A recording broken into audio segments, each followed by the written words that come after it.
The logging site was a mess. The modular office had been pushed off the cliff. Deputy Thornton climbed up from the wreckage excited, breathing hard from the exertion. Nobody there. It's weird.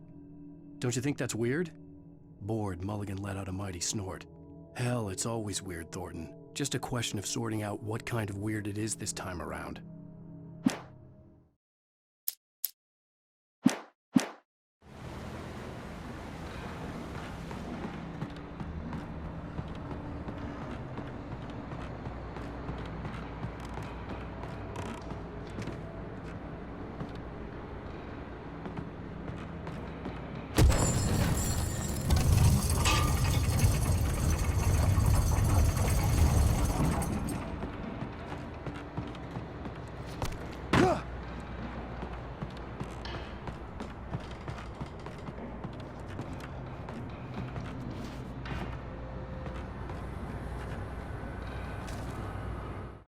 When Barry saw the darkness attack the visitor center, it made him a believer. The men Al said he'd shot, they hadn't been just locals on crank. Somehow the world had changed, like the channel had been switched without warning. You think you're watching a sitcom, and you're really watching a horror show.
Shadows stirred and the wind picked up as I ran through the forest.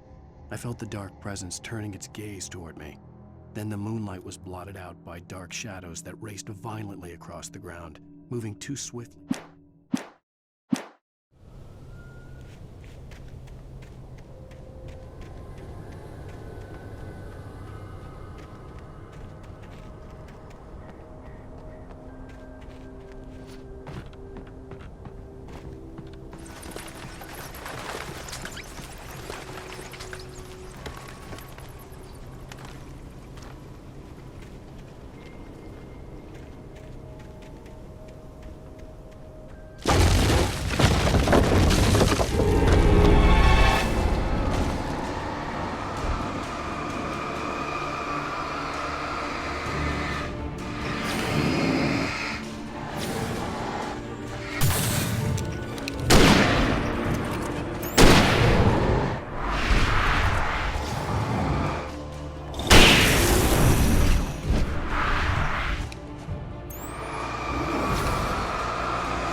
Logging is a hazardous occupation.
Barry? Ow! The porch is covered with birds. They've got all Hitchcock on me. Stay out of sight. I'm on my way. Don't open the door. What, am I crazy? Stay hidden. I'll be there soon. Just make sure you keep the lights on.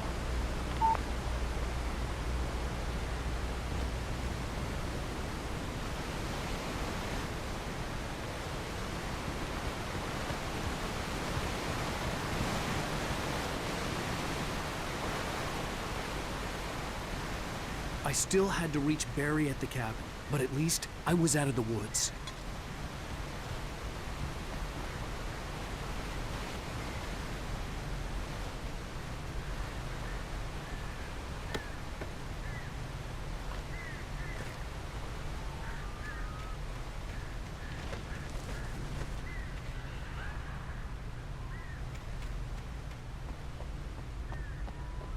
I'd have to get the car from the locked garage. It would get me back to Barry faster, and the headlights were a welcome bonus.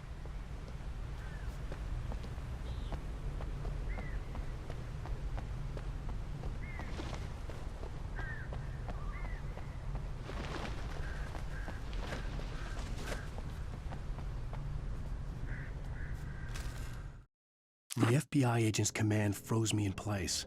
I considered surrender. It was all falling apart anyway. I could give in, let someone else deal with it, but it felt all wrong. Call it instinct, his posture.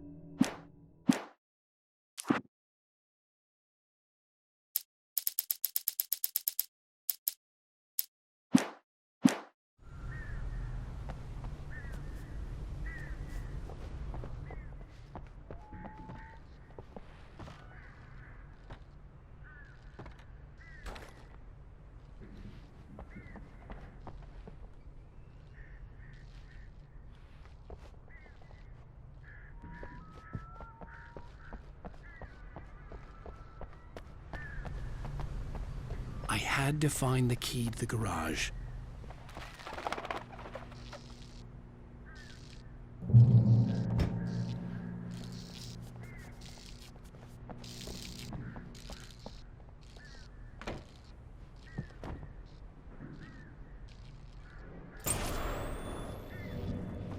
A story is not a machine that does what you tell it.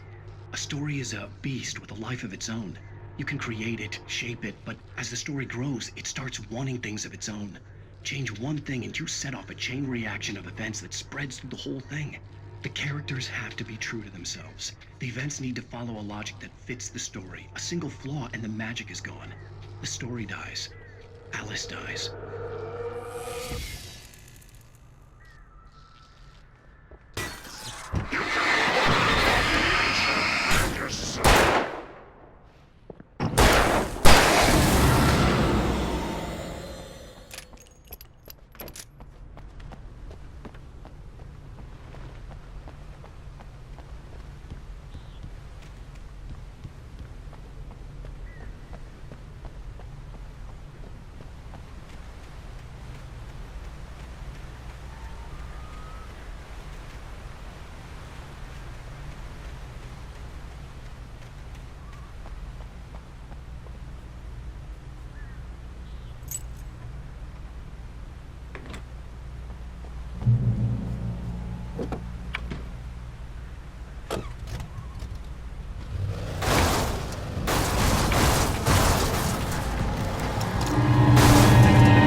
The flare gun was probably the best weapon I could imagine against the dark things I was facing.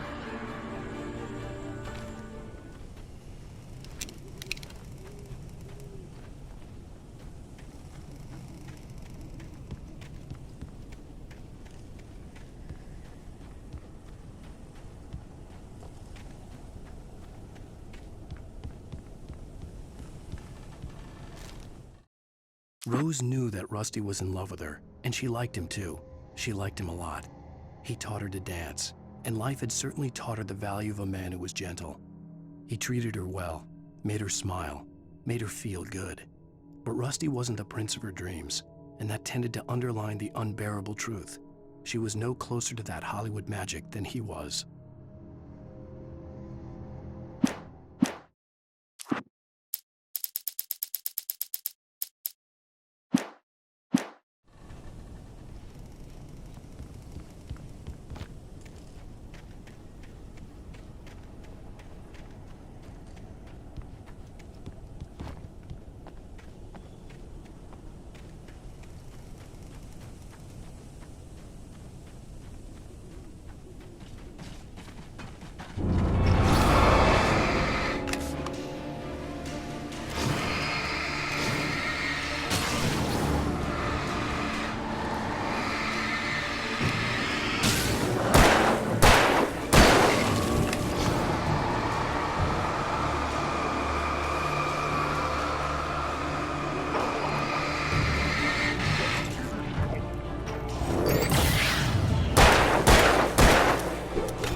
It was the kidnapper.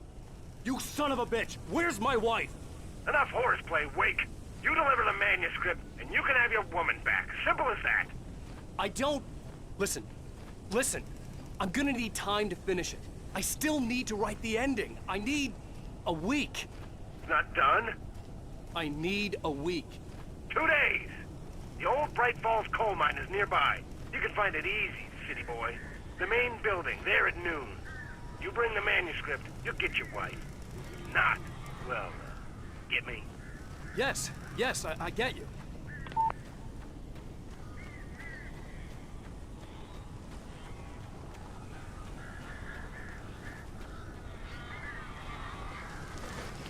Barry had talked about birds over the phone.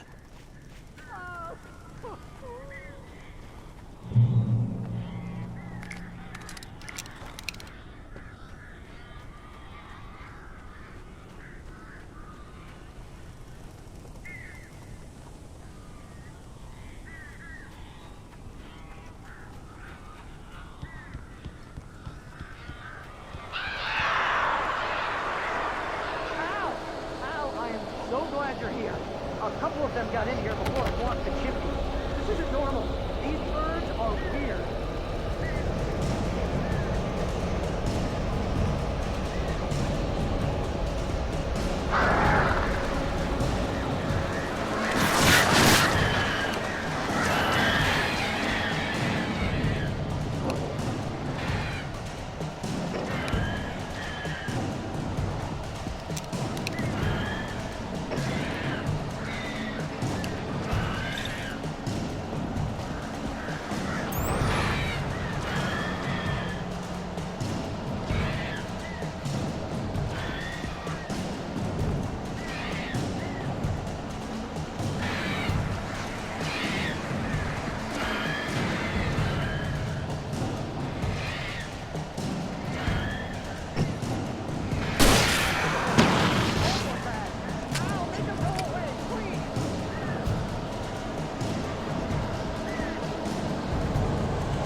They're gone!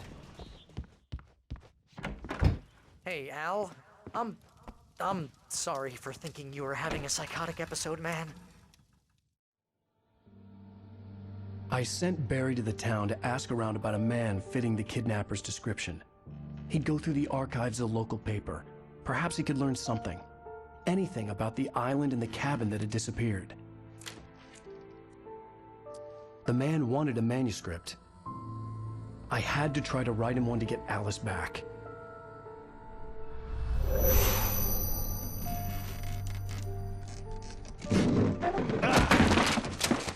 For me, the supernatural had always been nothing but a metaphor for the human psyche, a tool to use in writing fiction. Now, it was happening for real, and I couldn't put a single word on paper.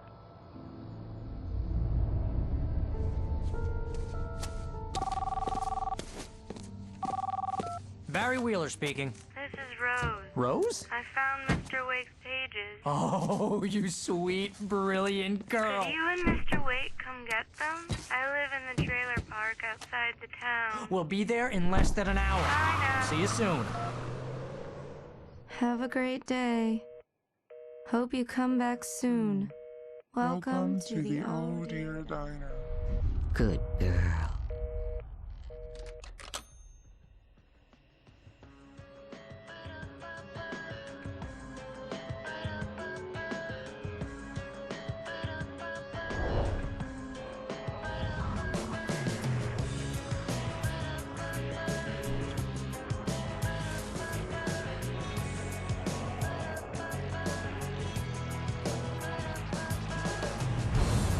Come here. Pretty please, can you tell me where I am? You, won't you say something? Previously on Alan Wake, Alice has been kidnapped. Alan, please help me. Alice? You'll do exactly what I say if you ever want to see your wife again. I can't tell anyone except my agent Barry. Damn it, Barry, they'll kill her! You're my best friend, and I'm worried that you're not right in the head. The ransom is a manuscript I supposedly wrote that's coming true before my eyes. It happened just the way it was on that page. So dark. I have found only a few scattered pages. I want the entire manuscript. The deadline is in 2 days. I found Mr. Wake's pages. Good girl.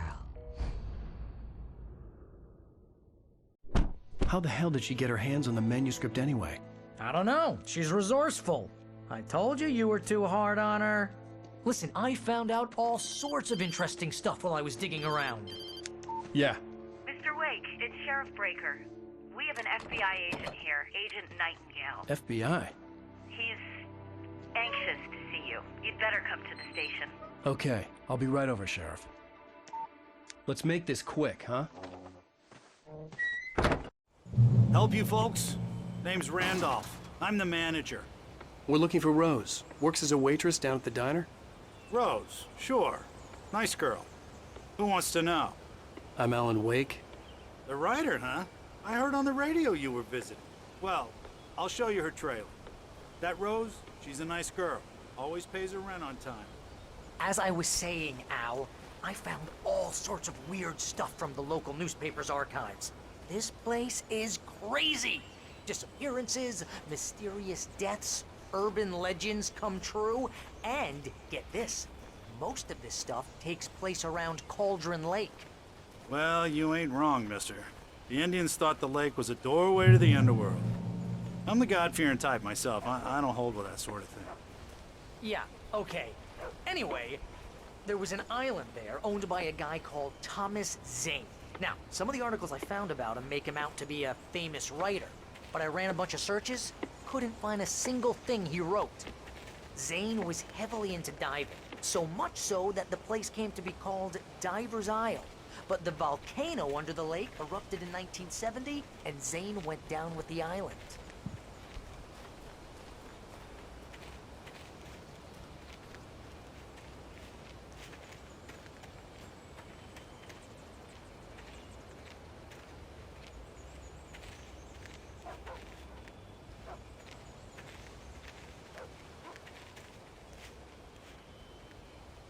It gets better. A local girl, Barbara Jagger, drowned in Cauldron Lake just a week earlier. They were lovers.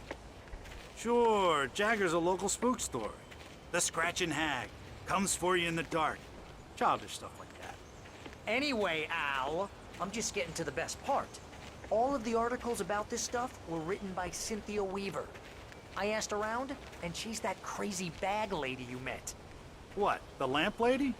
She can be a little loopy, but she's not homeless or anything. Yeah, anyway, she knew both Jagger and Zane before they both died, and she had some kind of a breakdown.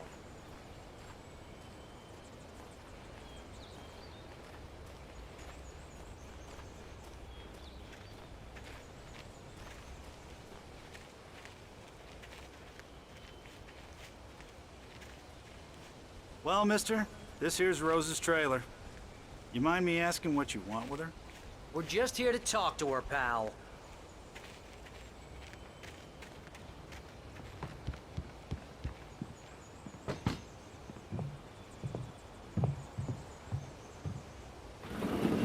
Welcome to... Oh dear, Mr. Wake. I'm so glad you're here. Rose, you have my manuscript? Oh. Oh yes. Yes. Please, come in. Hey, this is really good. Rose, Yes, my manuscript. I really need it. I understand. I know what you need. A muse to inspire you. Oh, for Barry? She doesn't have anything. Yeah, hey, Al? Al, what's... Oh... Barry! What? What?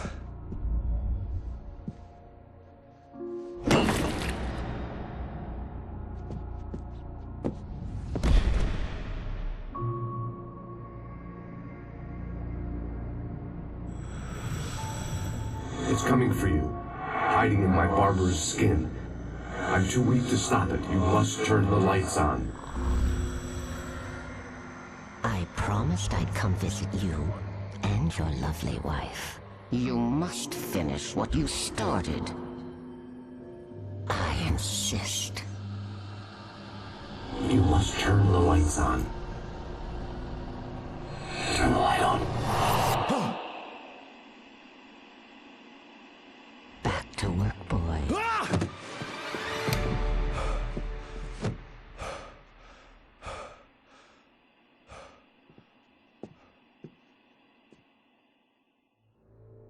I felt nauseous, hungover. Only anger kept me going. I can't tell reality from dream anymore, but it seems I have an imaginary editor to help me.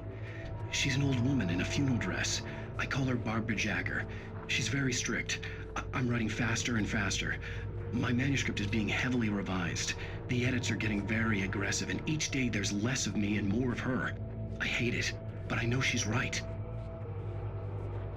She promises me I can save Alice this way. She knows more of this than I do. About the complex incantation I'm attempting. About this place.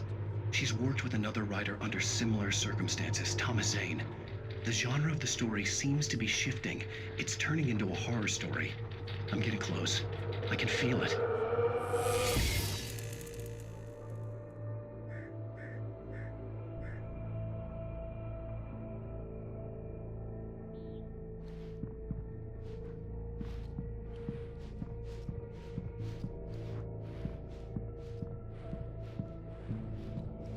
Rose took a day from me. I had less than 12 hours left to meet the kidnapper. All I could do was get Barry into the car, work something out once I got on the road. Welcome to the Oh Dear Diner. What can I get you today? Coffee? I couldn't work up much hate for Rose. Something had used her to get to me and left its mark. First refill is free. Milk and sugar on the counter there. Would you like to hear today's specials? Thank you. Have a nice day. Come back soon. Barry was out of it. He was way too heavy to carry. You're right. I deserve more money. I'm so handsome.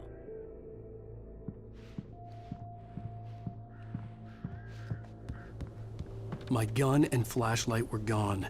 I'd have to find a way to get Barry into the car as quickly as possible. There was no time to waste. Mr. Randolph liked Rose. That little smile she had. How she was still sweet when life had tried so hard to make her bitter. It wasn't any of his business what she did in her trailer. But those strangers, the writer and his smart-ass sidekick, looked like trouble. And they'd been in there for hours, way past her normal bedtime. He reached for the phone and called the sheriff's station.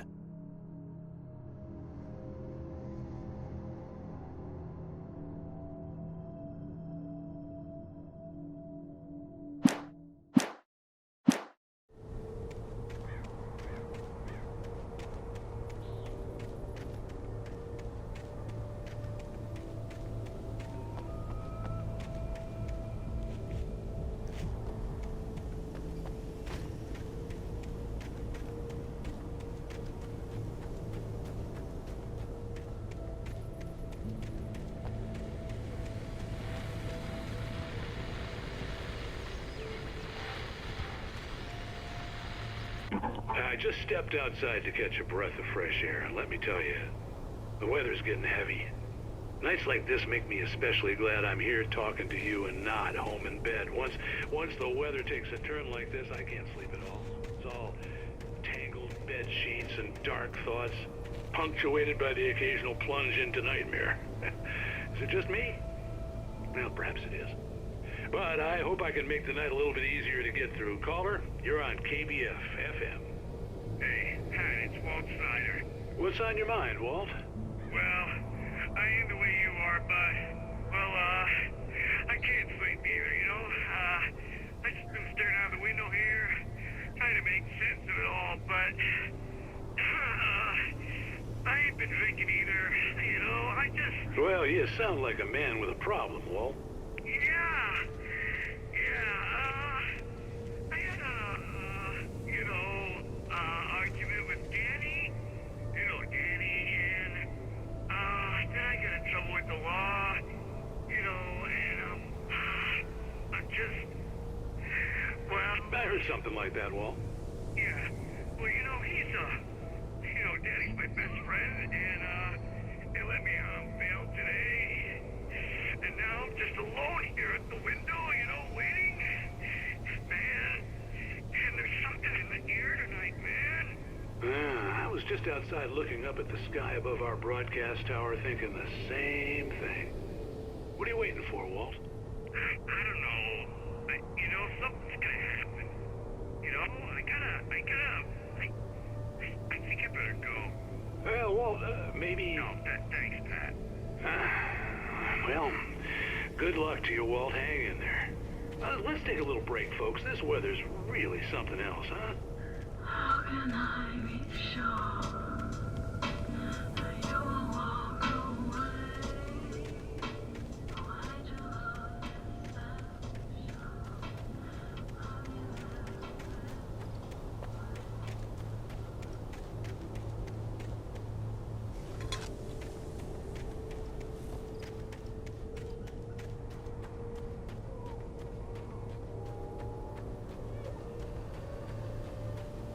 Oh, you're gonna get it now. God knows what you've done to that poor girl. This is Agent Nightingale, FBI! Get him up, Hemingway! You're under arrest! You move a muscle, I'll unload right in your goddamn face! Stay right where you are, Spillane!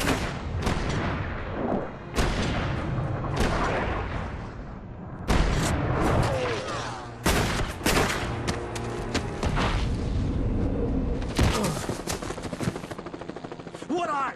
I'm standing right here, you goddamn maniac!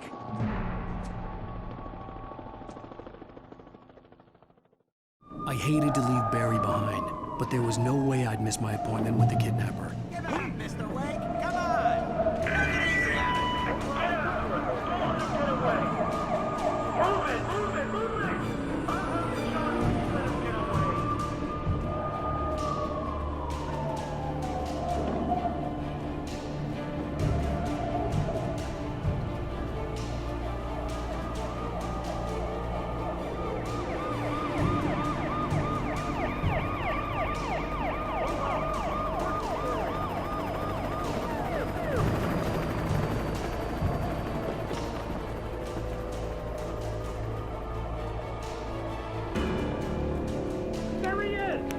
have the suspect in sight! Okay, men, keep your eyes peeled. He's gonna try to make it through here.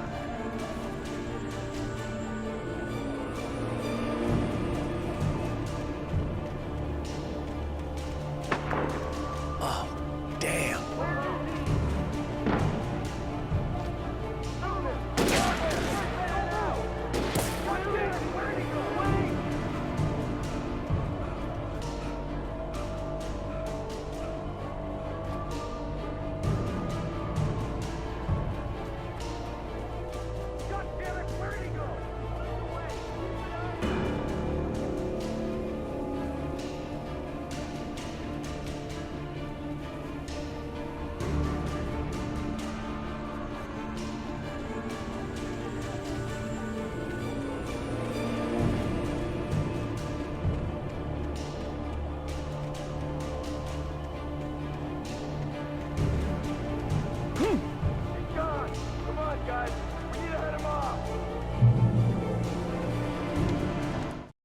For decades, the darkness that wore Barbara Jagger's skin slept fitfully in the dark place that was its home and prison. It was hungry and in pain. It dreamed of its nights of glory when the poet's writing had called it from the depths and given it a brief, terrible taste of power and freedom. The rock stars had stirred it from the deep sleep.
Agent Nightingale didn't want to be in Bright Falls.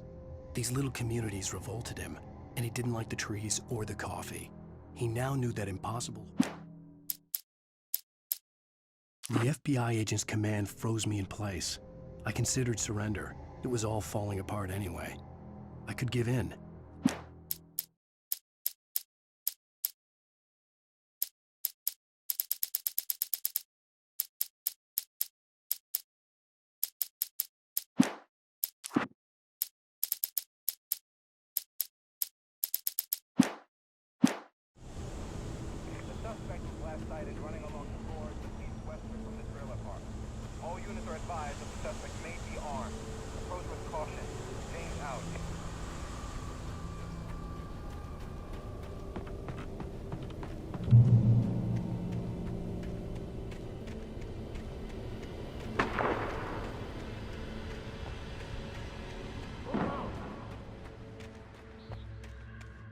Search the area!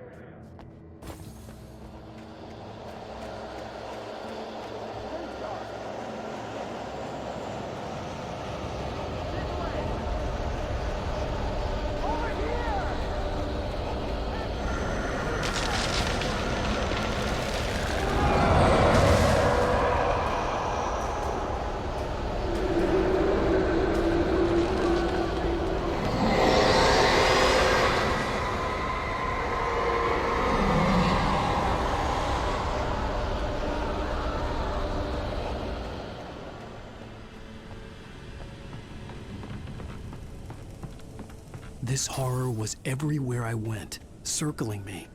The cops didn't stand a chance. They were after a writer, not a monster. Sheriff Breaker, this is Agent Nightingale. I've lost contact with person men you assigned to me. It's Wake's doing.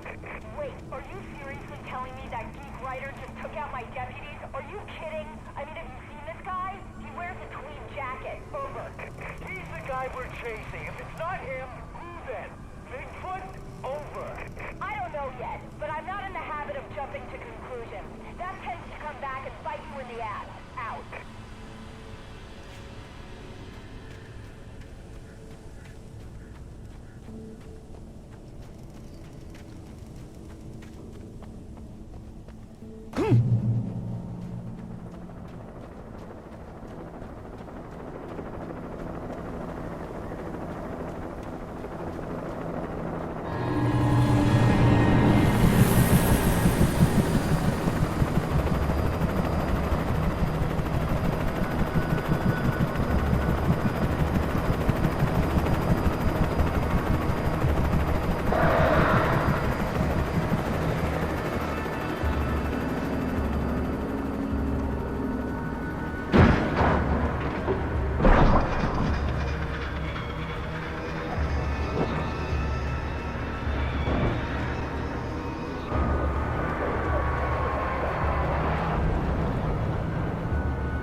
This is Jane. Mulligan, Thornton, come in. Over.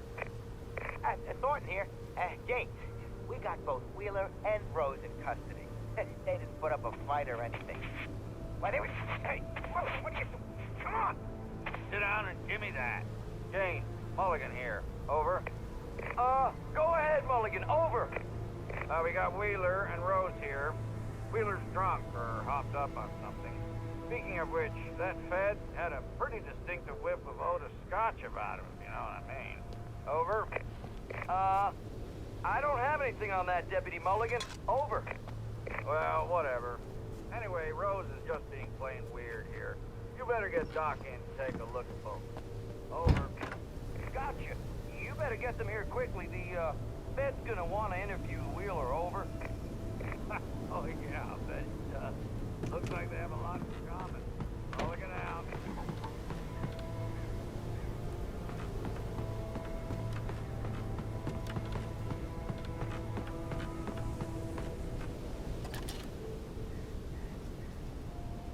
I could see the lights of the radio station in the distance.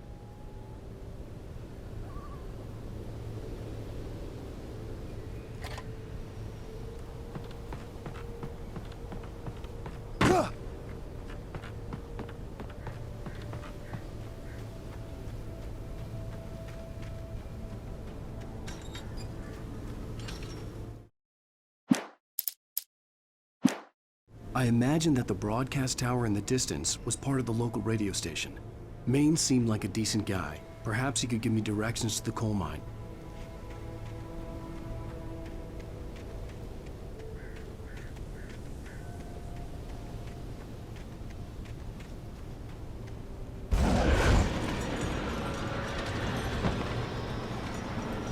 Unnatural shadows clung to the gate.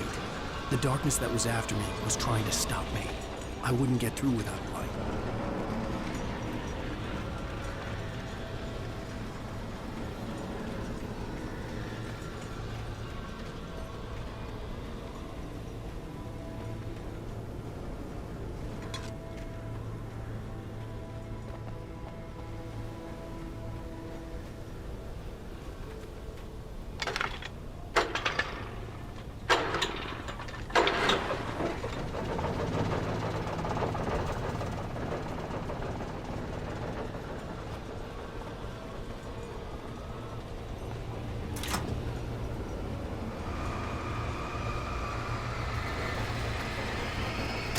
old generator conked out. I'd have to see if I could fix it and try again.